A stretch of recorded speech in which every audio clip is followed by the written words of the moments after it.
तेरी इसी अदा पे सनम मुझको तो। फिल्म दीवाना 1992। दीवाना एक रोमांटिक ड्रामा फिल्म है जिसका निर्देशन राज कंवर ने किया था। इस फिल्म के निर्माता गुड्डू धनोआ और ललित कपूर हैं। संगीतकार नदीम श्रवण ने इसके संगीत को अमर बना दिया। प्रमुख भूमिकाओं में ऋषि कपूर, दिव्या भारती और शाहरुख खान हैं। शाहरुख खान की यह पहली फिल्म थी जिसने उन्हें दर्शकों के दिलों में जगह दिलाई। फिल्म का संगीत और कहानी आज भी यादगार है। रवि यानी ऋषि कपूर अपनी माँ सुषमा सेठ के साथ एक आलीशान महल में रहता है। चिंतामणि और काशीराम उनके नौकर हैं। रवि एक गायक है। रवि अपने प्रोग्राम के लिए घर से निकलता है। तभी धीरेन्द्र प्रताप यानी अमरीश पुरी अपने बेटे नरेंद्र प्रताप यानी मोहनीश बहल के साथ वहां आते हैं। रवि के जाने के बाद धीरेन्द्र प्रताप रवि की माँ से कहते हैं, भाभी रवि इधर उधर भटकता रहता है, यह गाना बजाना हमारे खानदान को शोभा नहीं देता। परिवार के बिजनेस का सारा काम तो रवि को ही संभालना है। रवि की माँ जवाब देती है, रवि अभी नादान है,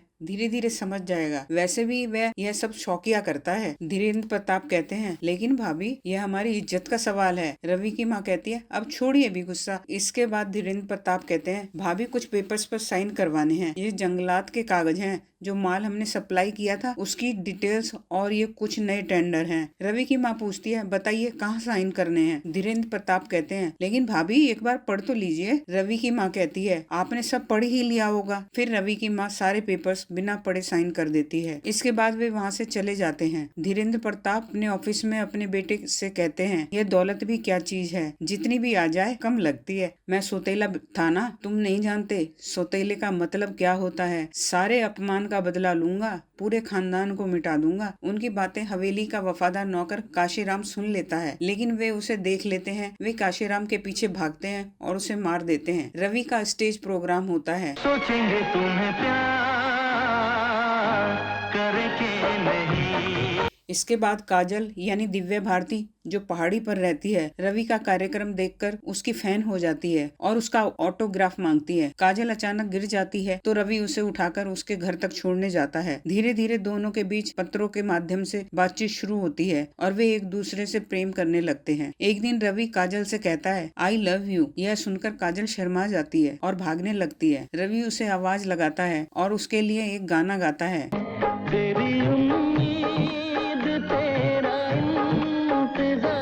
रवि को काजल से सच्चा प्यार हो जाता है। दोनों रोज मिलने लगते हैं। रवि प्यार से काजल को सोनू कहकर बुलाने लगता है। कॉलेज के फंक्शन में रवि और काजल मंच पर एक साथ परफॉर्म करते हैं।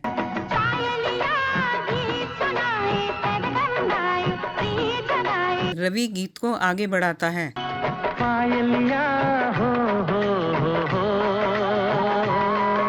काजल अपने मामा मामी के पास रहती है। जब रवि अपने घर जाने की बात करता है, काजल का दिल टूट जाता है। वह घर जाकर रोने लगती है। उसके मामा मामी पूछते हैं, क्या बात है काजल? काजल कहती है, रवि जा रहा है। और यह सुनकर उन्हें भी बुरा लगता है। रवि काजल का दिल तोड़कर जा रहा है। रवि काजल के घर आता है और उसके मामा से घर जाने की इजाजत मांगता है। इसके बाद वह काजल के पास जाता है। उसकी हालत देखकर रवि उससे शादी करके अपने साथ ले जाने की बात करता है। दोनों की शादी हो जाती है। शादी के बाद रवि अपनी माँ को फोन करके बताता है, माँ मैं आपके लिए एक तोहफा लेकर आ रहा हूँ जिसे आप हमेशा याद रखेंगी। रवि काजल को लेकर अपने घर पहुँचता है। वहाँ उसका बड़े धूमधाम से स्वागत किया जाता है। परिवार में हर कोई खुश होता है। धीरेन्द्र प्रताप भी वहाँ आ जाते हैं। उनका नौकर चिंतामणि उन्हें बताता है, रवि ने शादी कर ली है। इस पर धीरेन्द्र प्रताप कहते हैं, मनहूस जब भी बुरी खबर देता है तो हंस कर देता है। इसके बाद वह रवि की माँ से कहते हैं, आज मैं बहुत खुश हूँ, लेकिन उनके मन में कुछ और ही चल रहा होता है।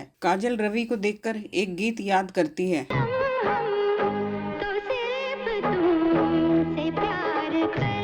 वह रवि को देखकर मुस्कुराती है।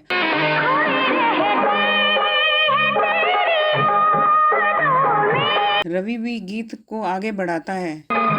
जाने मन हम भी तुम पे जाने। धीरेन्द्र प्रताप और उसका बेटा नरेंद्र प्रताप इस बात से बेहद दुखी होते हैं कि रवि ने शादी कर ली है। धीरेन्द्र प्रताप कहता है, मैं तो उनके वंश को मिटाने में लगा था और ये वंश बढ़ाने में लगे गए। नरेंद्र प्रताप जवाब देता है, अगर फल में दाग लग जाए तो उसे कूड़े के ढेर में फेंक दिया जाता है। मैं ऐसा दाग लगाऊंगा कि वह किसी को मुंह दिखाने के लायक नहीं रहेगी। इस बीच रवि अपने बिजनेस के काम से मुंबई चला जाता है। मौका देखकर नरेंद्र प्रताप काजल के कमरे में जाता है और उसकी इज्जत लूटने की कोशिश करता है। काजल काजल किसी तरह भागकर बाहर आ जाती है। ठीक उसी समय रवि घर लौट आता है। काजल की हालत देखकर नरेंद्र प्रताप से भिड़ जाता है। धीरेन्द्र प्रताप भी वहाँ पहुँचता है और दिखावे में कहता है, इसे जिंदा क्यों छोड़ दिया? रवि की माँ गुस्से में कहती है, अगर आपकी वफादारी का ध्यान न रखा होता तो इसे अभी जिंदा ही गाड़ देते। धीरेन्द्र प्रताप अपने कमरे में जाकर अपनी असली रंग में आ जाता है। वह कहता है, नंगा नाच तो अब होगा, और कसम खाता है कि रवि के वंश का नाश करके रहेगा। रवि अपने काम से छुट्टी लेकर काजल के साथ फार्म हाउस पर चला जाता है। वहाँ वह अपनी माँ को फोन करके बताता है, माँ मौसम खराब है, कल सुबह घर आऊंगा। फार्म हाउस पे रवि और काजल खराब मौसम का मजा लेते हैं। दोनों एक साथ खुश होकर एक गीत गाते हैं। तेरी इसी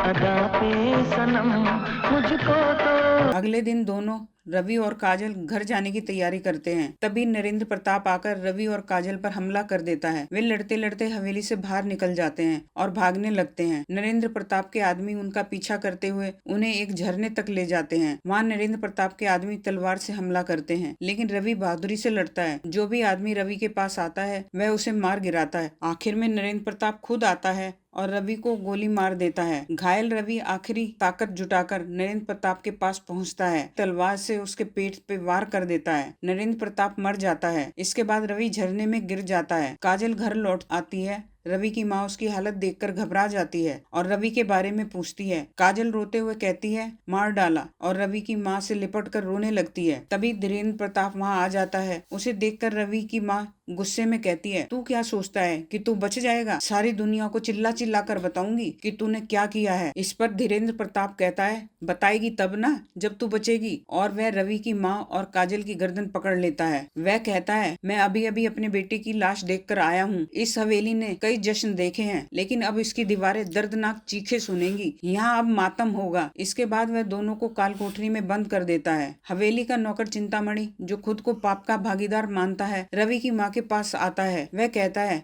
जल्दी से भाग जाओ, नहीं तो वह तुम दोनों को मार डालेगा। उनके जाने के बाद धीरेन्द्र प्रताप वहाँ आता है और उन्हें गायब देखकर अपने आदमियों से कहता है, ऐसा इंतजाम करो कि वे कल का सूरज न देख पाए। काजल की सास एक नया जीवन शुरू करने के लिए चिंतामणि के साथ काजल को लेकर दूसरे शहर में चले जाते हैं और वह शर्मा यानी आलोकनाथ के घर जाती है। शर्मा जी कहते हैं, इतना बड़ा अनर्थ हो गया भाभी जी, और आपने मुझे बताया भी नहीं। राजा यानी शाहरुख खान अपने दोस्तों के साथ सड़क पर मोटरसाइकिल पर स्टंट करते हुए गाना गाता है, कोई ना कोई चाहिए प्यार करने वाला। गाने के बाद राजा की मोटरसाइकिल काजल और उसकी सास से टकरा जाती है। काजल गुस्से में राजा को एक थप्पड़ मार देती है। फिर पुलिस आकर राजा को पकड़ लेती है और राजा के पिता यानी दिलीप ताहिल पुलिस से राजा को छुड़ा लेते हैं। अब राजा काजल के पीछे पीछे घूमने लगता है और उससे कहता है, मुझे तुमसे प्यार हो गया है। लेकिन काजल उसे साफ इनकार कर देती है। राजा का अब कहीं मन नहीं लगता और वह अकेला रहने लगता है। वह एक सपना देखता है जिसमें वह काजल के साथ होता है।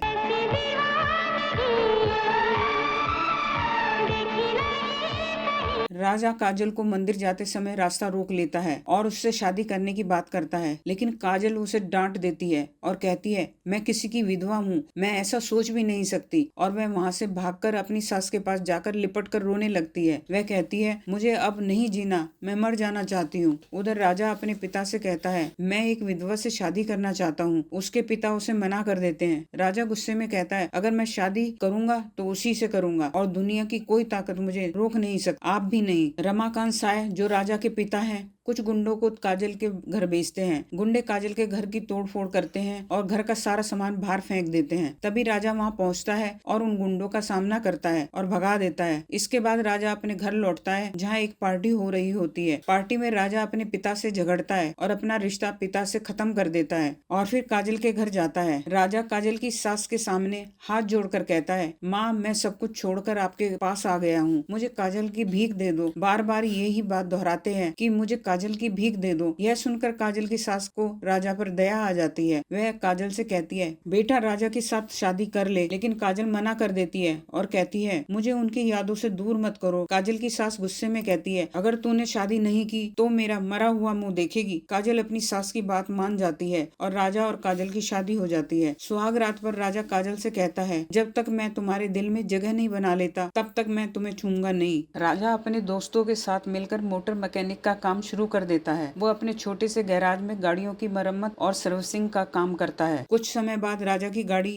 का एक्सीडेंट हो जाता है। राजा को हल्की चोट लगती है। काजल को जैसे ही खबर मिलती है वह तुरंत अस्पताल पहुंचती है। राजा को देखकर उसे सुकून मिलता है और वह राजा से लिपट जाती है। इस बीच रवि बच जाता है। रवि शहर लौट जाता है। रवि की माँ उसे देखकर उसके पीछे भागती है, लेकिन रवि वहाँ से चला जाता है। इसके बाद रवि इधर उधर भटकता रहता है। रास्ते में कुछ गुंडे रवि से झगड़ा करते हैं। तभी राजा वहाँ पहुँचता है और गुंडों को मारकर भगा देता है। रवि घायल हो जाता है और उसे अस्पताल में भर्ती कर दिया जाता है। राजा रोज रवि से मिलने आता है। एक दिन राजा अपनी पत्नी काजल के जन्मदिन पर रवि को आमंत्रित करता है। रवि राजा के साथ उसके घर आता है। वहाँ रवि और अपनी माँ को देखकर चौंक जाता है। दोनों भावुक होकर एक दूसरे से गले मिलते हैं। इसके बाद राजा रवि को अपनी पत्नी काजल से मिलवाता है। काजल रवि को देखकर चौंक जाती है और उसे देखती रह जाती है। रवि स्थिति को समझ जाता है। काजल राजा के साथ बर्थडे का केक काट रही होती है, लेकिन काजल का ध्यान सिर्फ रवि पर ही रहता है। तभी बिजली चली जाती है। रवि की माँ रवि को अलग ले जाती है और गले लगाकर रोने लगती है। रवि पूछता है ये सब कैसे हो गया माँ? उसकी माँ कहती है कदम कदम पर ठोकरें थी, सहारा और कोई नहीं था। फिर एक दिन राजा फरिश्ता बनकर आया। मेरे कहने पर काजल ने राजा से शादी कर ली, लेकिन मेरे बेटे तू कहाँ था? रवि बताता है मैं नदी में गिर गया था। गांव वालों ने मुझे निकाला और मेरा इलाज करवाया, जिससे मेरी जान बच गई। जब मैं हवेली लौटा तो वहाँ के लोगों ने बताया कि मेरी मौत की खबर सुनकर धीरेन्द्र प्रताप ने तुम पर और मेरी पत्नी पर बड़े जुल्म ढाए। पता नहीं अब जिंदा भी होंगे या नहीं। रवि की माँ दुखी होकर कहती है कितना बड़ा अनर्थ हो गया मेरे बेटे मेरे हाथों से। उनकी यह बात राजा सुन लेता है। राजा के चेहरे पर हैरानी और चिंता का भाव आ जाता है। इतना कहते ही बिजली वापस आ जाती है। रवि एक गाना गाने लगता है। तेरे दर्द से दिल आबाद रहा। रवि की आवाज में एक दर्द और कशिश होती है। रवि राजा और काजल की जिंदगी में दखल नहीं देना चाहता। रवि काजल और राजा को आशीर्वाद देकर वहाँ से चला जाता है। रवि के साथ उसके चाचा शर्मा जी, उनका पुराना नौकर चिंतामणि और रवि की माँ भी उसके साथ चली जाती है। धीरेन्द्र प्रताप राजा और काजल को मारने के लिए बंदी बना लेता है। काजल को बम से बांध दिया जाता है और राजा को भी अलग कैद कर दिया जाता है। राजा किसी तरह वहाँ से बचकर निकल आता है। उधर धीरेन्द्र प्रताप रवि पर गोली चलाने की कोशिश करता है। रवि उस पर झपट पड़ता है और दोनों के बीच घमासान लड़ाई होती है। रवि और राजा मिलकर धीरेन्द्र प्रताप को छत से नीचे गिरा देते हैं। इसके बाद रवि और राजा काजल को ढूंढने लगते हैं। वे देखते हैं कि काजल को रस्सियों से बांध रखा है और उसके साथ टाइम बम लगा हुआ है। रवि जल्दी से बम का तार निकाल देता है और उसे अलग कर देता है। तभी धीरेन्द्र प्रताप घायल अवस्था में वहाँ पहुँचता है। वह काजल से कहता है मैं तुझे दूसरी बार विधवा बना देता हूँ। वह राजा पर गोली चलाता है, लेकिन रवि बीच में आकर राजा को बचा लेता है। गोली रवि को लग जाती है। रवि घायल होते हुए भी बम को उठाकर धीरेन्द्र प्रताप को पकड़ लेता है। रवि बम के साथ धीरेन्द्र प्रताप को लेकर नीचे गिर जाता है। बम फटने से दोनों की मौत हो जाती है। सब लोग रवि की मौत पर रोने लगते हैं। रवि का अंतिम संस्कार किया जाता है। जैसे ही उसकी चिता से आग की लपटें उठती है, एक आवाज सुनाई देती है, शरीर बदल जाएंगे, आत्माएं वहीं रहेंगी, मैं फिर लौट कर आऊंगा उसी रूप में। सोचेंगे तुम्हें प्यार करके नहीं। इसी के साथ फिल्म समाप्त हो जाती है। प्रिय दर्शकों, अगर आपको यह वीडियो पसंद आया हो तो कृपया इसे लाइक और